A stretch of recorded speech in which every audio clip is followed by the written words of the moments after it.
Want to remove videos you've uploaded to your Facebook profile? I'll show you how to delete videos quickly using the Facebook mobile app. First, open the Facebook app on your phone.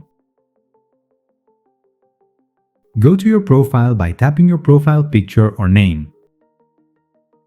Scroll down and tap the video you want to remove. Tap the three dots in the top right corner. Select Delete Video.